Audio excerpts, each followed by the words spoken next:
I was interested in doing a presentation on the rights and natural resources of Alaska Natives. The presentation focuses on the struggles they have faced in the past and now in relation to subsistence, the difficulties in maintaining the tradition of subsistence has come from loss of land, attempts to balance a mixed economy, lifestyle, movement to urban areas, government policies, and climate change. For Alaska Natives, there has always been a connection to the land. Elements of nature had spirits. Animals, fish, and other aspects of nature were treated with respect for spiritual reasons. When hunters killed wildlife, they were always careful to honor the spirit. The connection to the land goes further than the natural aspects of it. The land they live on is the land of their parents and their grandparents. It is the land of their ancestors and is part of the value of that land. The loss of land began when Russians, Europeans, and Americans came into Alaska. They brought disease and death to Alaska Natives. According to Harold Napoleon, 60% of Eskimo and Athabascans died as a result of disease brought in by Westerners. Western invaders came in to take over Alaska and take it out of the hands of its original owners. In 1867, Russia believed that it owned Alaska and sold it to the United States for $7 million. After Alaska became a state, Alaska Natives were not considered citizens and had to apply for citizenship in order to fight to reclaim their land. The introduction of Westerners brought in a market economy. Although Alaska Natives were heavily engaged in subsistence, they began to rely on some products that moved into the area. Some things introduced made life a lot easier. They began using dogs for mushing and the fish wheel to help with subsistence activities. As they became a mixed subsistence market economy, certain factors made subsistence difficult. John Heaton points out that lower populations of caribou, federal budget cuts that brought people into the area, and the Great Depression negatively impacted how they continued with a mixed economy. Movement to more urban areas has affected subsistence. Steve Langdon reports that thanks to the oil boom, the population of Alaska Natives in Anchorage has grown from 2.3% in 1970 to 23% in the year 2000. To live in a mixed economy, many have to move to urban areas to find jobs, to earn money to afford their economic state. Gender also plays a part. Men who are employed often get time off of work for seasonal activities. It's different for women.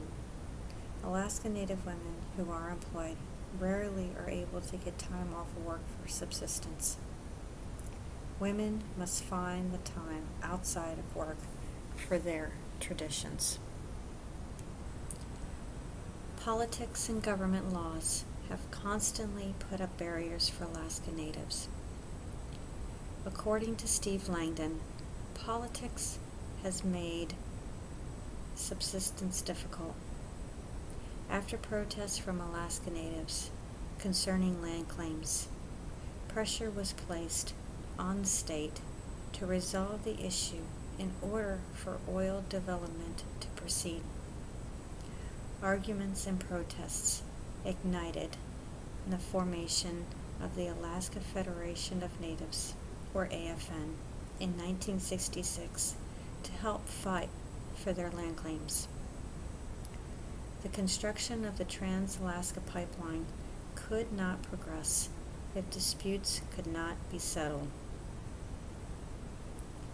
The Alaska Native Claims Settlement Act occurred as a result, which revoked all but one of the reservations. It divided land between Native corporations and extinguished Aboriginal rights to the land.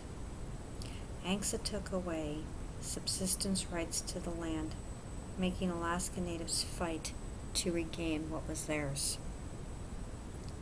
In 1980, the Alaska National Interest Lands Conservation Act gave subsistence priority to all rural residents and did not distinguish between Alaska Native and non-Native residents. In order to gain title to land, Alaska Natives must apply for it.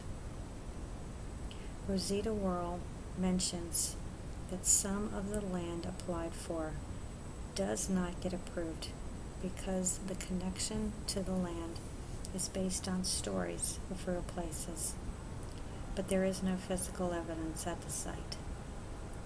But how is this any different than the connection people feel when visiting places of religious significance from the Bible?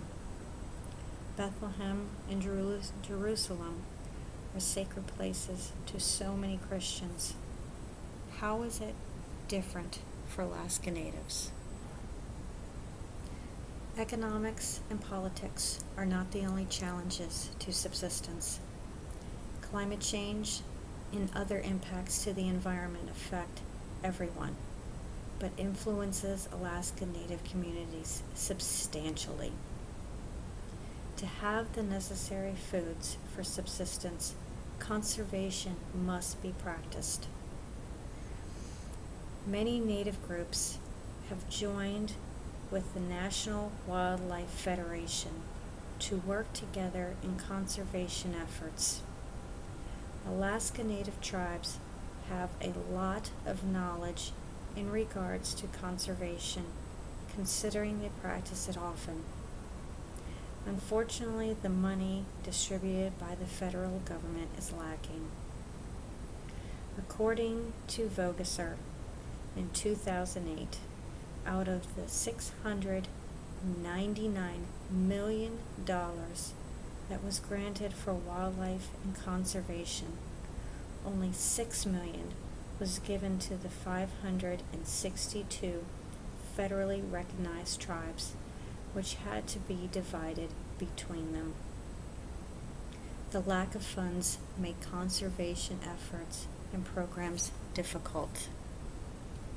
Limited funding is not the only trouble in protecting wildlife. Climate change is another hurdle in preserving subsistence. The warming of the earth is a natural process and has happened in the past before humans, but the amount of warming has been enhanced by us. We have increased pollution and increased the amount of environmental damage. According to Don Calloway, the increasing mean temperatures, increasing levels of carbon dioxide in the atmosphere, melting permafrost, changing habitat as the boreal forest moves north, and a dramatic retrenchment in sea ice coverage all have enormous impacts on subsistence resources.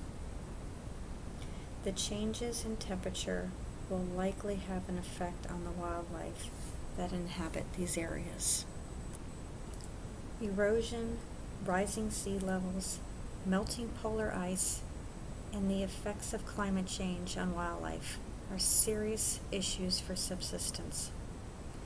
The lack of sea ice affects fish, seals, polar bears, as well as other populations. When there is less sea ice, the mothers of seal pups aren't able to nurse on the ice. The seal pups end up malnourished. Many Alaska Natives and polar bears eat seals for food. When the seals are malnourished or die, then the food supply is lessened. Alaska Natives have experienced a range of struggles in the past that have continued into the present, from loss of land to politics to environmental concerns.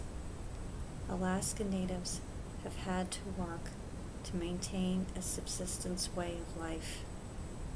Subsistence is a significant part of the culture and tradition. They will have to continue to fight and work to make sure their rights and their ability to engage in subsistence continues for future generations. Thank you.